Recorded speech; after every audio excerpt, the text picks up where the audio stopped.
Assalamualaikum warahmatullahi wabarakatuh. Perkenalkan, nama saya Ahmad Ivan Rayhan. Saya dari Universitas Negeri Malang. Pada video ini, saya ingin menjelaskan sedikit tentang sistem ekonomi dan etos kerja. Langsung saja. Apa sih sistem ekonomi dalam Islam itu? Yaitu ilmu tentang masalah sistem ekonomi berdasarkan syariat Islam dengan Al-Quran sebagai pedoman dan Al-Hadis atau dasar hukum ekonomi yang disebut dengan mazhab ekonomi Islam. Dalam ilmu ini menangani masalah seperti jual beli, simpan pinjam, investasi, bisnis, dan hal-hal berdagang yang lainnya. Nilai dasar ekonomi Islam yang didasari dengan asas filsafat tauhid. Yang pertama, kepemilikan, yaitu kita harus ingat bahwa semua itu adalah pemberian dari Allah. Jadi kita tidak berhak untuk bersombong tentang hal itu. Yang kedua adalah keseimbangan, seimbang antar pengeluaran dan pendapatan. Dan yang ketiga, keadilan atau adil dalam berdagang, seperti tidak curang dalam bersaing dengan usaha yang lain.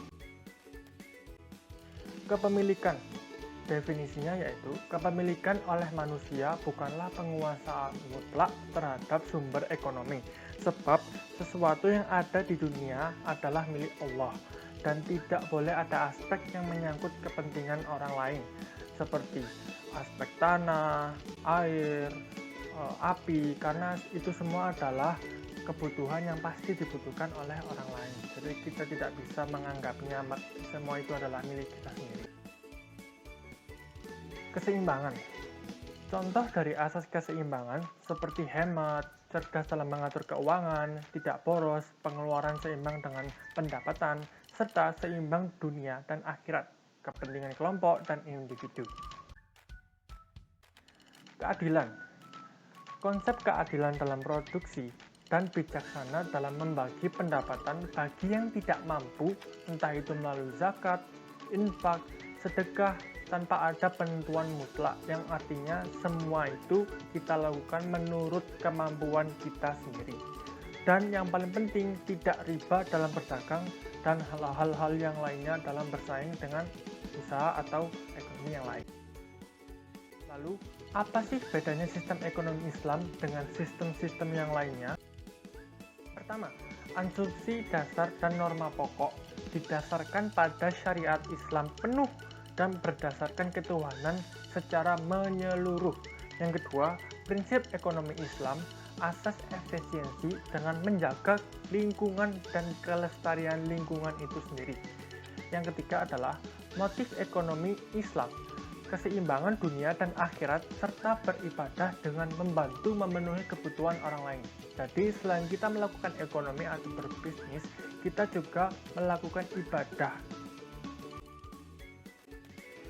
Lalu, sedangkan sistem yang lain itu seperti apa? Yang pertama, berdasarkan keuntungan untuk mendapatkan keuntungan sebesar-besarnya. Yang kedua, keberlangsungan, cara agar tetap ada dan dapat bersaing di masa mendatang. Yang ketiga, mereka suka menguasai pasar dan menyingkirkan pesaing-pesaing yang lain atau bahkan usaha-usaha yang masih kecil.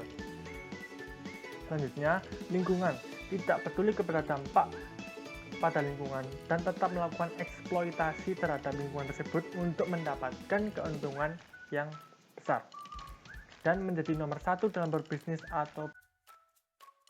Selanjutnya, pandangan Islam terhadap transaksi modern itu seperti apa?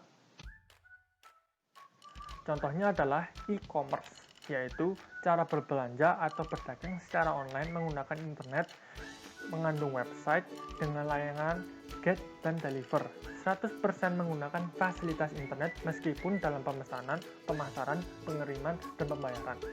Lalu bagaimana pandangan menurut Islam itu sendiri?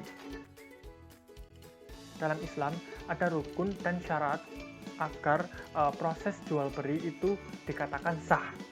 Yang pertama adalah pembelian dan penjualan dapat membedakan mana baik dan buruk, atau kita bisa mengatakannya mempunyai akal sehat dari kedua belah pihak. Yang kedua, atau zikat, keinginan untuk membeli dan menerima dari sisi konsumen. Yang ketiga adalah bermanfaat. Barang yang dibeli atau yang didapatkan dapat digunakan dan dapat dimanfaatkan. Jadi kesimpulannya adalah e-commerce itu sah dalam Islam. Lalu selanjutnya adalah bunga bank. Imbalan jasa yang nasabah dapatkan jika menyimpan uang di bank. Bunga bank bisa dibedakan menjadi kedua jenis, yaitu bunga bank simpanan dan pinjaman. Bunga bank simpanan adalah balas jasa dari bank kepada nasabah atau jasa nasabah menyimpan uangnya di bank. Contohnya seperti tabungan, giro, dan deposit. Yang kedua, bunga pinjaman adalah belas jasa bank kepada pinjaman atas pinjaman yang didapatkannya. Pinjaman tersebut dapat dikembalikan secara langsung ataupun bertahap, atau bisa kita katakan menyicil dalam kurun waktu periode waktu tertentu yang sudah ditentukan kedua belah pihak. Jadi intinya semakin lama pengembaliannya, maka jasa imbalannya pun juga semakin tinggi atau bertambah.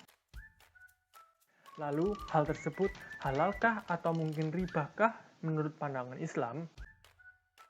Ada dua sisi, pro dan kontra. Menurut Abu Zahra, guru besar hukum Islam Universitas Kairo Mesir, menyatakan bahwa itu adalah riba nasi'ah.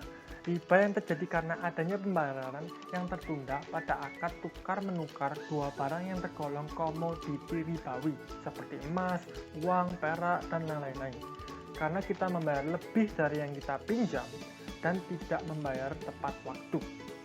Lalu dalam sisi pro, Al-Hasan, ahli tafsir, mengatakan bahwa berpendapat bukanlah riba yang diharamkan karena tidak bersifat berlipat ganda. Menurut Quran Surat Ali Imran ayat 130, wahai orang-orang yang beriman, janganlah kamu memakan riba dengan melipat ganda. Selanjutnya adalah etos kerja. Etos kerja dalam Islam itu apa sih? Yaitu sikap kepribadian yang melahirkan keyakinan yang sangat mendalam bahwa bekerja itu bukan saja untuk memuliakan dirinya, menampakkan kemanusiaannya, mendapat imbalan, melainkan juga sebagai suatu dari amal soleh. Maka dari itu, hasil yang dihasilkan akan jauh lebih baik karena bekerja dengan sepenuh hati dan bersungguh-sungguh. Seorang muslim yang memiliki etos kerja yang tinggi adalah mereka yang selalu obsesif berbuat sesuatu yang bermanfaat untuk sesama dan merupakan amanah dari Allah Subhanahu wa Ta'ala selain meraih harta. Karakter etos kerja. Yang pertama adalah bekerja sebagai kewajiban. Bekerja bukanlah untuk bertujuan untuk mendapatkan uang semata, tapi juga mendapatkan rezeki dan ridha Allah. Yang kedua, menghargai waktu. Esensi dan hakikat dari etos kerja Islam adalah memahami berharganya. Selanjutnya yaitu memiliki sifat jujur. Perilaku yang jujur adalah perilaku yang diikuti oleh sikap tanggung jawab atas apa yang diperbuatnya. Lalu, memiliki sifat percaya diri, karena percaya diri melahirkan kekuatan, keberanian, dan tegas dalam bersikap. Selanjutnya ada sifat-sifat yang lain seperti disiplin waktu, konsisten dan istiqomah, efisiensi dan hemat, kompetitif, berinovasi, berkomitmen dalam berkembang, tekun dan kreatif, mau belajar, dan masih banyak lagi. Lalu, sifat mandiri atau kemandirian dalam Islam, yaitu usaha untuk tidak menjadi beban atau benalu bergantung kepada orang lain selagi kita sendiri masih mampu dan dapat berusaha, sehingga kita hanya akan bergantung kepada Allah Subhanahu wa Ta'ala. Sekian dari saya, mohon maaf jika ada kesalahan atau kesalahan kata yang menyinggung, dan mohon maaf jika penjelasan ini masih jauh dari kata kesempurnaan, karena hanya ada pada Allah Subhanahu wa Ta'ala kesempurnaan itu berada. Wassalamualaikum warahmatullahi wabarakatuh.